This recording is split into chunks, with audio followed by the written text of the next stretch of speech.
Let's have a look at the market update.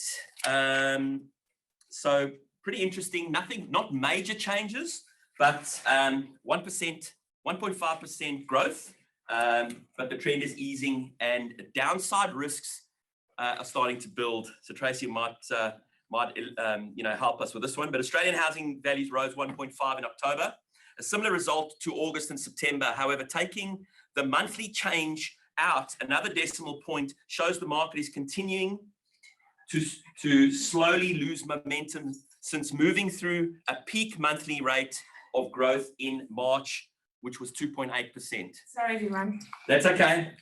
Nationally, the monthly growth rate eased to 1.49 in October from 1.451 in the previous month, okay? So although the national headlines growth reading remains virtually unchanged, regions of Australian market conditions are starting to show some diversity. We'll talk about those. Sorry for your Perthians. Perth recorded the first negative monthly results since June last year, okay, which was negative 0.11. Okay, so it's not a huge thing. Correct. Last month, yeah. But Perth had the quickest downturn out of all the cities. Yeah, but because we're coming from such a low base, that's concerning. But anyway, we'll talk about that in a sec. So Brisbane has taken over as the fastest growing market with housing values up 2.5%. So everybody wants to be in the Gold Coast, simply, with a 2.5% growth in October. Sydney and Melbourne, the monthly rate of growth has more than halved since the highs seen in March 2021. According to CoreLogic research director Tim Lawless, slowing growth conditions are a factor of worsening house affordability. The bow has to break, all right? Because when the prices go so high, I mean, the first home buyer market is shrinking.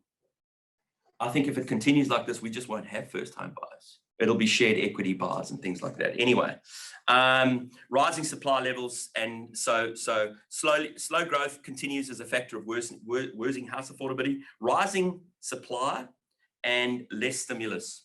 Price continue to outpace wages at a ratio of 12:1.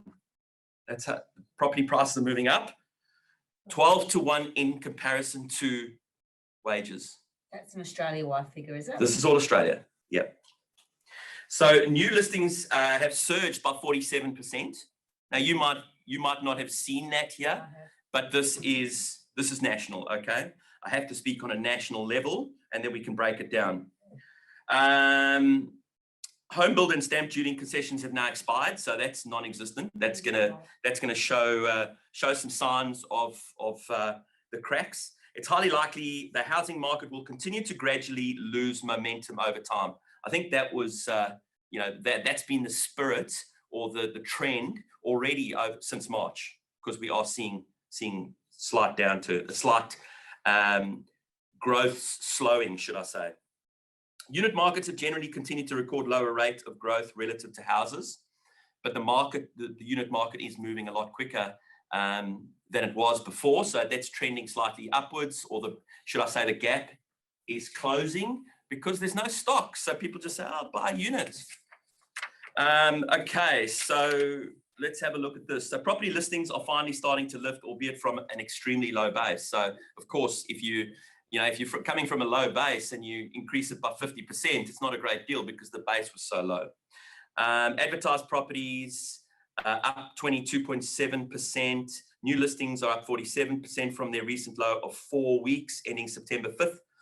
The rise in new listings have outweighed buyer demand, pushing the total number of houses and units available for sale to 141,786, a 6.8% increase in activity in active listings from the recent mid-September low. All right, so really 6.8% increase since September. All right, there's a good chance, however, the advertised supply will rise further through spring and early summer, which due to the worsening housing affordability and subtle tightening in credit availability may not be met by a commensurate lift in demand. Okay, does that make sense? So who said no? All right, so there's a good chance, however, the advertising supply will rise further through spring. So obviously stocks are going to continue to rise it's selling season, and obviously worsening affordabilities and subtle tightening of credit is obviously what's gonna sort of curb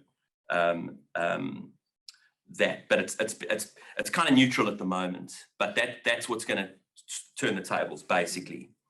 Auction clearance rates at above average levels. So it's only because you brought it up. Okay. National rents were up 0.7% in October, still scarily low vacancy rates, although the rates of growth in both housing values and rents are easing. We are likely to see housing prices continue to rise faster than rents over the coming months. So that's going to obviously remain a problem. Overall, Australia housing market is continuing to record an above average rate of growth, but there are clear signs that the market is cooling. We've already said that. Okay, so worsening affordability, higher supply, further tightening credit policies off the back of strong inflation readings, an early rate hike is looking increasingly likely. So it's going to be the banking sector, or should I say, the interest rate hikes due to the inflation readings that I think is going to really cause the slow, but it's not going to happen straight away. All right. The trajectory of interest rates will be a central factor in the housing market performance over the medium to long term. Financial markets are already pricing in several rate hikes through 2022, and a growing number of economic forecasters are predicting the first rate hike to be in late 2022 or early 2023. So we've got a bit of time. I even heard 2024. I heard 23. So you never know. But they are putting fine. the fixed rates up. That means rates are going up. They're going up. Yeah. I think we've got another good year. Yeah, I think so. I think we've got another good year. So go hammer and tong. 10 hours, 6 days a week, have 1 day off, and you can retire at the end of 2022. Didn't hear that from me. Okay. So that's where it's going. But look, I mean, what we always say in sales, and what we always say to sellers, what do we say to sellers? We can only deal with what's on the table today. All right. Not next month, next week, not yesterday. It's what's happening today. We haven't got a crystal ball. Correct. I do. Although housing risks are becoming more evident, the short-term view is further growth in values. So that's going to happen. I think we're all seeing that, albeit a slower rate than what has been seen for the past 12 months. So it'll keep slowing as it's done in Perth. As the economy continues to benefit from easing COVID restrictions, I think that's going to be the curveball when everything gets opened up and we invite COVID into the whole sort of thing. You know, obviously, you know, depending on, you know, the vax rollout, how that's going to affect, we don't know. Nobody knows. I mean, I don't even know how that's going in other countries. I just don't know. I can't even report that because I have really, you know, sort of just blocked myself off from it and gone, you know, enjoy the freedom that we have. I know it's a little bit selfish because the rest of the state, especially Melbourne, Daniel Ferrugia, mate, who's like top salesperson of the whole bunch of us, has had extreme restrictions, but we just don't know what's going to happen with regards to COVID, and that could affect everything. As the okay while the sun shines. Oh, always. As the economic continues to benefit, current low interest rates should support demand, and along with tight advertising supply rates, improve consumer sentiment. So, yeah, at the end of the day, it's make hay while the sun shines. Thank you, Tracy. Appreciate that. Okay.